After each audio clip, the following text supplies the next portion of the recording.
नमस्कार दोस्तों, मैं राजेश राजेश मुजफ्फरपुर सर्रा यूट्यूब चैनल में आप सभी का स्वागत है। अगर आप चैनल पर नए हैं तो चैनल को सब्सक्राइब जरूर करें और वीडियो को लाइक करें, शेयर करें, कमेंट करें।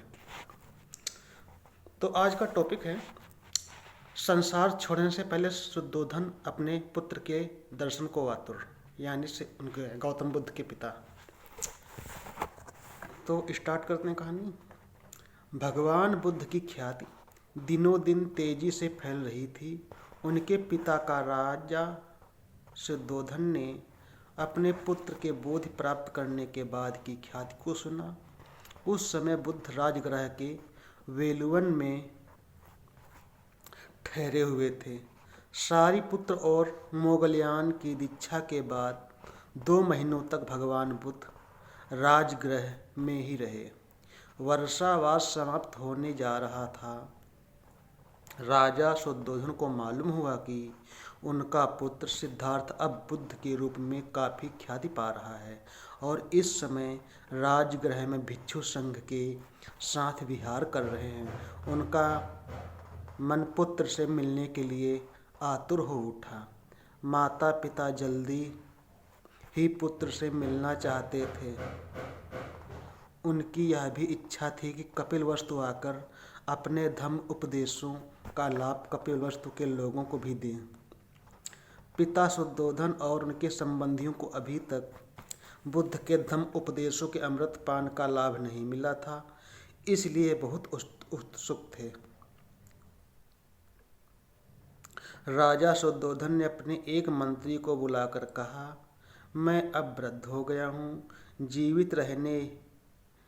जीवित रहते ही मैं पुत्र को देखना चाहता हूँ। मेरे जीवन का कोई भरोसा नहीं, कब मृत्यु वर्ण कर ले। इसलिए तुम तुरंत प्रस्थान करो और भगवान को मेरा संदेश दो। कपिलवस्तु से राजगीर की दूरी 60 योजन थी। मंत्री अपने साथ कई सहायकों व सेवकों को लेकर भगवान बुद्ध के पास गया और जब बेलवन पहुंचा उस समय बुद्ध भिक्षु संघ को उपदेश दे रहे थे। मंत्री और उसके सहायकों ने बुद्ध के धम्म उपदेश सुने, प्रवज्ञा की प्रेरणा जागी और भगवान से दीक्षा प्राप्त की। दीक्षा लेने के बाद मंत्री अपने साथियों सहित वहीं रह गया। वह यह भूल गया कि वह क्या करने आया था। आखिर मंत्री अपने सहायकों सहित तथागत से दीक्षा लेकर भिक्षु संघ में शामिल हो गया। कई दिनों के इंतजार के बाद जब वह मंत्री और उसके साथी कपिलवस्तु नहीं लौटे तो राजा शुद्धोधन ने दूसरे मंत्री व साथियों के दल को राजगीर भेजा। उन सबकी भी यही दशा हुई। पहले अमात्य मंत्री व साथियों की भी हुई थी। राजा ने इस प्रकार 8 और संदेश वाहकों को कई साथियों सहित भेजा और सभी बुद्ध के धम्म उपदेश सुन दीक्षा लेकर वहीं रुक गए। राजा को कोई भी और भी समाचार नहीं मिला और ना ही कारण मालूम हुआ कि मेरे दूत उनके साथी क्यों नहीं लौटे। राजा शुद्धोधन को बहुत चिंता हो रही थी कि उन्होंने बहुत ही भरोसेमंद मंत्री कालूदाई को बुलाकर कहा, कालूदाई, तुम्हारा और सिद्धार्थ का जन्म एक ही दिन हुआ है और तुम दोनों एक साथ खेले और पले हो।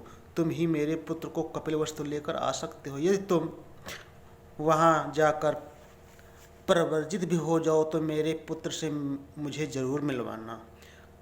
कालूदाई भी कई साथियों के साथ कुछ दिन की यात्रा के बाद वेलुवन पहुँचे। वे सभी भी तथागत के धम्म उपदेश सुनकर बुद्ध धम्म और संघ की शरणगत में हो गए। कालूदाई ने पद प्राप्त कर लिया।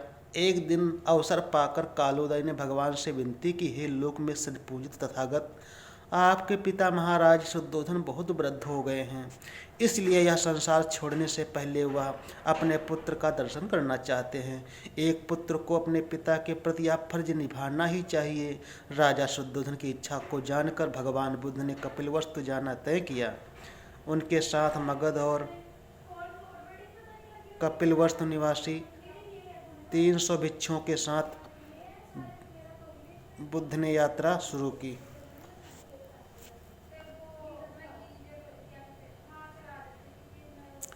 कपिलवस्तु में भगवान बुद्ध का हर्ष उल्लास व उमंग से स्वागत।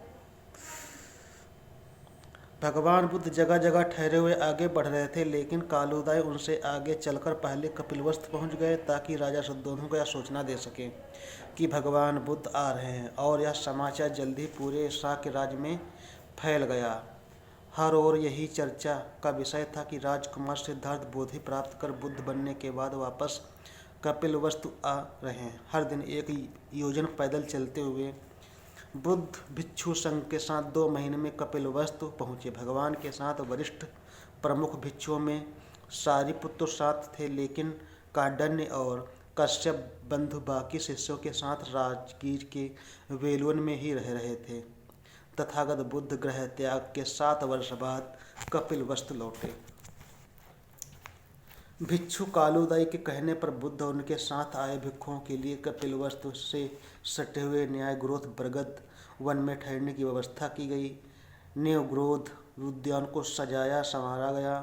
भगवान बुद्ध के स्वागत के लिए छोटे बड़े नर नारियों का एक जुलूस आयोजित किया गया। राजा शुद्धोधन महाप्रजापति गौतम अपने मंत्रियों तथा रिश्तेदारों के साथ पुत्र के स्वागत के लिए गए। कांसाई चीवर पहने 300 भिक्षुओं के सामने आगे चल रहे भगवान बुद्ध को दूर से राजा शुद्धोधन ने देखा। बुद्ध का मुखमंडल प्रभा और तेज से दमक रहा था। अपने पुत्र का यह रूप देखकर पिता शुद्धोधन का मन गौरव से प्रमुद हो उठा। वह एक क्षण विचार करने लगे कि आज सिद्धार्थ उनके हृदय के बहुत करीब होते हुए भी कितना दूर है। वह श्रेष्ठ महामुनि अब उनका पुत्र सिद्धार्थ नहीं रहा, अब वह बुद्ध है, सम्यक बुद्ध है, अर्थात सत्य का स्वामी है। लोक गुरु अपने पुत्र के धार्मिक पद का ध्यान कर शुद्धोधन रथ से उतरे। सिद्धार्थ को भिक्षु वेश में देख महाप्रजापति गौतमी जार जार रोने लगी। साथ आई नगर की शाक्य नारियों ने उन्हें संभाला। राजा शुद्धोधन ने जाकर उन्हें सांत्वना दी और समझाया कि महारानी, अब यह आपके पुत्र राजकुमार सिद्धार्थ नहीं हैं, यह सम्यक संबुद्ध हैं, अब मानव कल्याण के मार्गदाता हैं। माता के मन ने रुदन करते हुए कहा, नहीं महाराज, आप राजकुमार को फिर से समझाएं कि वह भिक्षु वेश को त्याग कर राजकाल संभाले। यशोधरा बेसब्री से राह देख रही है। नन्हे राहुल को अपने पिता के साये की जरूरत है। इतना कहते हुए माता महाप्रजापति के फिर रुदन करने लगी। तब राजा शुद्धोधन ने रानी को फिर समझाया और कुछ शांत कर रहने के बजाय शुद्धोधन और रानी प्रजापति ने भगवान बुद्ध का स्वागत कर वंदना की। न्योग्रोध उद्यान में राजा शुद्धोधन के सामने भगवान बुद्ध ने आसन ग्रहण किया। एक पिता बड़े उमंग उत्साह व गौरव से अपने पुत्र को देखते रहे। उनकी बहुत इच्छा हुई कि पुत्र को नाम लेकर पुकारे, लेकिन साहस नहीं हुआ। वह मन ही में बोले, सिद्धार्थ अपने वृद्ध पिता के पास लौट आओ और एक बार फिर उनके पुत्र बन जाओ। लेकिन अपने पुत्र के दृढ़ संकल्प को देखकर उन्होंने अपनी भावनाओं को वश में रखा। शुद्धोधन और महाप्रजापति फिर भावुक हो गए और अपने पुत्र के सामने बैठे पिता को अपने पुत्र पर गर्व हो रहा था, लेकिन वह गर्व ओझल हो गया जब उन्हें यह ध्यान आया कि उनका पुत्र अब कभी भी उनका उत्तराधिकारी नहीं बनेगा। पिता शुद्धोधन बोले, मैं आपके चरणों में पूरा शाक्य राज्य देखा देता हूँ, लेकिन मुझे एहसास हो गया कि आप उसे धूल के समान ही समझोगे। तथागत ने सतावना दी, राजन, मैं आपकी भावनाओं को समझ रहा हूँ। पुत्र के प्रति आपका हृदय से भरा हुआ है। आपने अपने पुत्र के वियोग का बहुत दुख है, लेकिन जो पुत्र आपको छोड़कर चला गया, जिसके प्रति अगाध प्रेम बंधन से आप बंधे हुए हैं, उसी प्रेम, करुणा और मैत्री भाव से सारे मानव जात को, जगत को गले लगा लो। तब आप अपने पुत्र सिद्धार्थ की जगह उससे भी विराट रूप में पुत्र को प्राप्त करोगे। सभी के प्रति करुणा और मैत्री भाव से आपको वह मिलेगा जो सत्य का संस्थापक है, शिक्षक है। आपको वह मिलेगा जो धम्म का मार्गदाता है, और आपका मन शांति और निर्वाण से भर जाएगा। प्राणी मात्र के प्रति प्रेम, करुणा व मैत्री के भाव रखने के धम्म वचन अपने पुत्र के मुख से सुनकर पिता शुद्धोधन की आंखें प्रसन्नता व गर्व के आंसुओं से भर गई। वह हाथ जोड़कर बोले, अद्भुत परिवर्तन है, महान वचन है, मेरा दुखी मन शांत हो गया। आपके घर छोड़ने से मानो मेरे हृदय पर भारी पत्थर पड़ गया था, लेकिन मैंने आपके महान त्याग का महाफल प्राप्त कर रहा हूँ। मुझे बड़ा संतोष कि राज का सारा सुख भोग कर त्याग कर आपने धम्म पथ खोज की और संपूर्ण मानव जगत के कल्याण के लिए, प्राणी मात्र की सुख शांति के लिए धम्म उपदेश दे रहे हैं। मेरा वंश तो बुद्ध का वंश है, भिक्षाटन हमारी परंपरा है।